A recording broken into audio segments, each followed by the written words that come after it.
रोज रात को सोने से पहले बोलने चाहिए ये दो शब्द, हर संकट टल जाएगा। जय श्री कृष्णा दोस्तों। यह दो शब्द जीवन की सभी समस्याएं दूर हो जाएंगी। दोस्तों, इस प्राचीन कथा के माध्यम से हम आपको बताते हैं कि रोज रात को सोने से पहले कौन से दो शब्द बोलने चाहिए।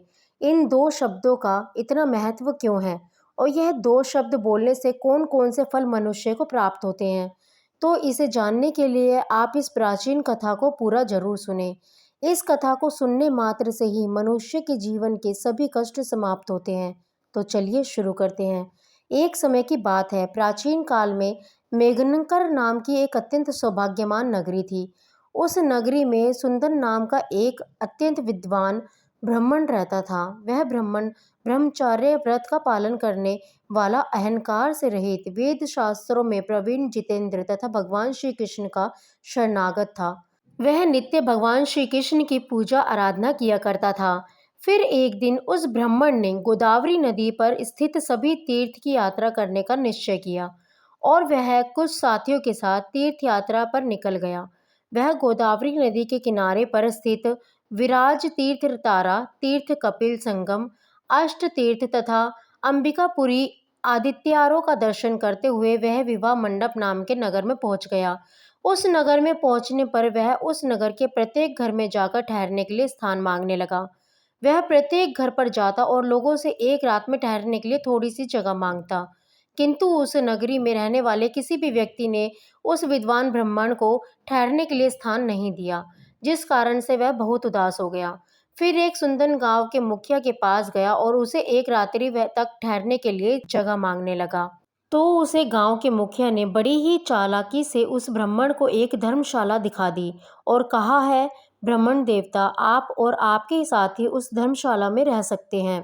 मुखिया की बात सुनकर सुंदन को बड़ी प्रसन्नता हुई।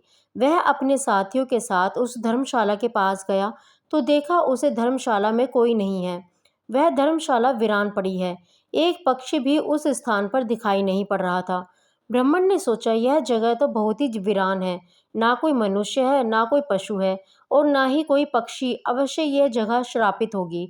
इस जगह पर जरूर कोई बुरी शक्ति का वास है। इतना सोचते हुए वह भगवान का नाम लेते हुए उस धर्मशाला में रहने के लिए चला गया। ब्राह्मण और उसके सभी साथी उस धर्मशाला में रात्रि के लिए सो गए। फिर दूसरे दिन जब वह सुंदर ब्राह्मण उठा तो वहां एक दृश्य देखकर उसे बड़ा आश्चर्य हुआ। उसके सभी साथी गायब थे। कहीं पर भी कोई नजर नहीं आ रहा था। सुंदर ने चारों ओर देखा लेकिन उसे कोई भी नजर नहीं आया।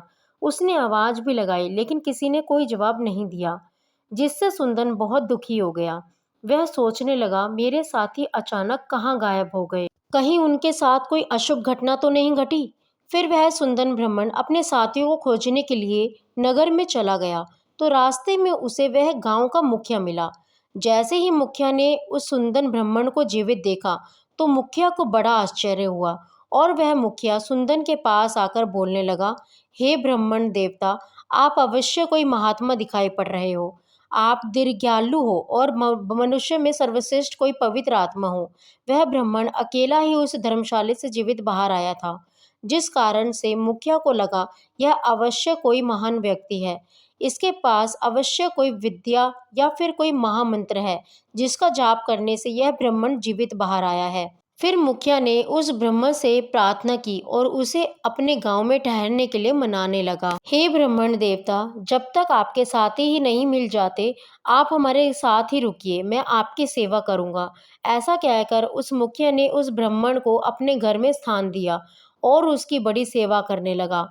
फिर कुछ दिन बीत जाने के बाद वह मुखिया उस ब्राह्मण के पास रोता हुआ आ गया और कहने लगा, हे ब्राह्मण देवता, रक्षा करो। कल रात में एक राक्षस ने मेरे पुत्र को खा लिया है।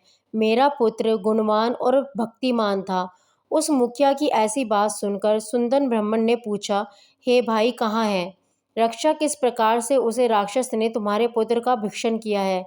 तुम मुझे बताओ, वह राक्षस कहाँ रहता है? मैं अवश्य तुम्हारी सहायता करने का प्रयास करूंगा। वह मुखिया कहने लगा, हे ब्राह्मण देवता, इस नगर के पास जंगल में एक बड़ा भयंकर नरभक्षी राक्षस रहता है। वह रोज रात को आकर इस नगर के मनुष्य को खा लिया करता था। फिर एक दिन समस्त नगरवासियों ने उस राक्षस से विनती की कि वह इस नगर के लोगों को ना खाए। हम तुम्हारे लिए भोजन की व्यवस्था कर देते हैं कि जो भी लोग बाहर से इस गांव में रुकने के लिए आते हैं उन्हें हम उस धर्मशाला में रुकने को कहेंगे और तुम उन लोगों को खा लेना। उस राक्षस ने हम नगरवासियों की बात मान ली और जो भी रात को उस धर्मशाला में रुकता है वह उस राक्षस को खा लेता है। हम अपने नगरवासियों की जान बचाने के लिए ही ऐसा किया करते हैं। ब्राह्मण देवता, आप अपने साथियों के साथ इस नगर में पधारे और हमने आपको उस धर्मशाला में रुकने के लिए कहा ताकि वह राक्षस आपको और आपके साथियों का भक्षण कर सके, किंतु उस राक्षस ने आपको छोड़कर आपके सभी साथियों को खा लिया। कृपया आप मुझे क्षमा करें, मैं नगरवासियों के प्राण बचाने के लिए ही ऐसा किया, परंतु उस दिन उस राक्षस ने आपको छोड़कर सभी को खा लिया। तभी मैं जान गया कि आप कोई सिद्ध पुरुष है, कोई महात्मा है। वह मुखिया आगे कहता, हे ब्रह्मण्य देवता, कल रात को मेरे पुत्र का एक मित्र आया था, किंतु मैंने उसे पहचाना नहीं और उसे भी ठहरने के लिए उस धर्मशाला में भेज दिया। फिर जब मेरे पुत्र को पता चला कि उसका मित्र धर्मशाला में रुकने के लिए गया है, तो वह भी उससे मिलने के लिए चला गया और रात को उस राक्षस ने मेरे पुत्र को भी खा लिया। फिर वह ब्राह्मण कहता है, भाई वह राक्षस कहाँ पर रहता है? तुम मुझे उसके पास लेकर चलो, मैं उसे राक्षस से कहकर तुम्हारे पुत्र को लौटाने को कहता हूँ। फिर वह मुखिया उस ब्राह्मण को लेकर उस जंगल में चला जाता है जहाँ पर वह महाभयंकर दुष्ट राक्षस रहता था। उस राक्षस के पास जाने पर वह मुखिया रोता हुआ उस राक्षस से कहने लगा, हे दुष्ट राक्षस, तूने मेरे पुत्र को क्यों खा लिया? मेरे पुत्र को अब वापस लौटा दो।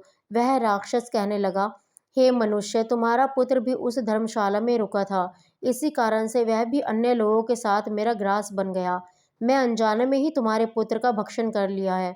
अब तुम्हारा पुत्र मेरे पेट में है, मैं उसे तुम्हें वापस नहीं लौटा सकता। अब तुम अपने पुत्र की मुक्ति के लिए उपाय करो। फिर वह मुखिया कहता है, हे राक्षस, अब तुम ही बताओ मैं अपने पुत्र की मुक्ति के लिए क्या उपाय करूं? उसका मृत शरीर भी मेरे पास नहीं है, तुमने उसे चबा लिया है, मैं अपने पुत्र के शरीर को कैसे प्राप्त करूं? फिर वह राक्षस कहने लगता है, इसके लिए मैं तुम्हें उपाय बताता हूँ। इस नगर में एक ब्राह्मण देवता आए हैं। उस रात वे एक मंत्र का जाप कर रहे थे, जिस कारण से मैं उन्हें खा ना सका।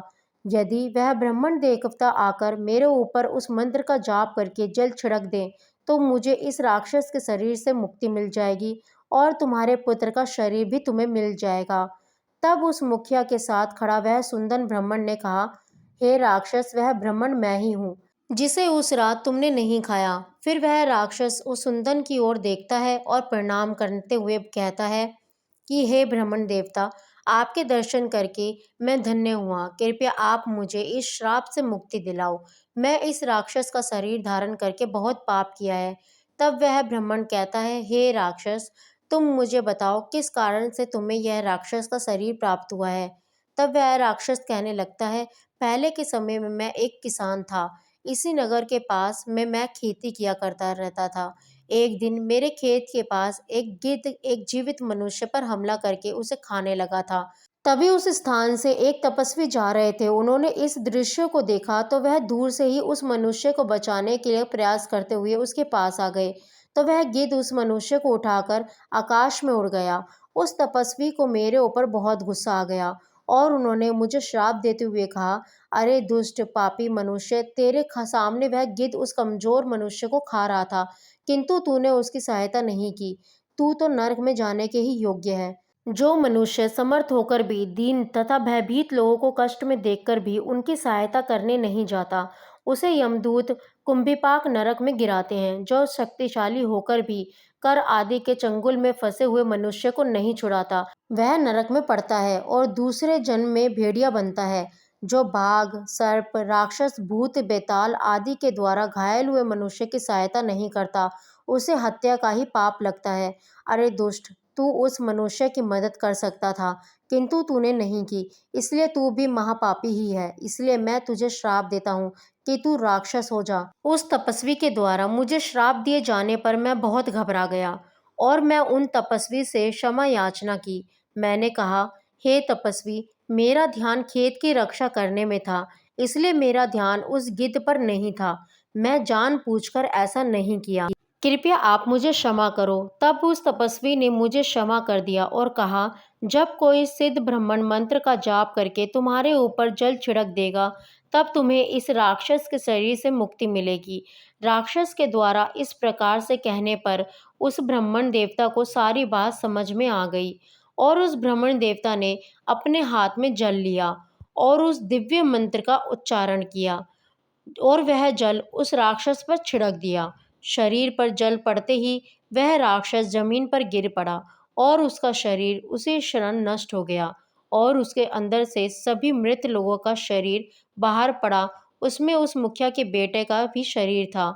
उस मंत्र के प्रभाव से उस राक्षस को और उसके पेट के अंदर के सभी मनुष्य को एकदम से मुक्ति मिल गई और सभी दिव्य विमान में बैठकर विष्णु लोक को जाने लगे। फिर उस मुखिया ने अपने पुत्र को अंतिम विदाई दी और उस ब्राह्मण की ओर देखते हुए उस ब्राह्मण को कहने लगा, हे ब्राह्मण देवता, कृपया आप मुझे बताइए वह कौन सा मंत्र है जिसे आप रोज जाप करते हैं, जिसके प्रभाव से उस दुष्ट राक्षस को भी मुक्ति मिल गई। वह ब्राह्मण कहने लगता है, हे भाई, यह मंत्र मुझे मेरे गुरु के द्वारा प्राप्त हुआ है। जो भी मनुष्य रोज रात को सोने से पहले इस मंत्र का उच्चारण करता है, उसे किसी भी चीज का भय नहीं रहता। उसे सभी कष्ट समाप्त हो जाते हैं।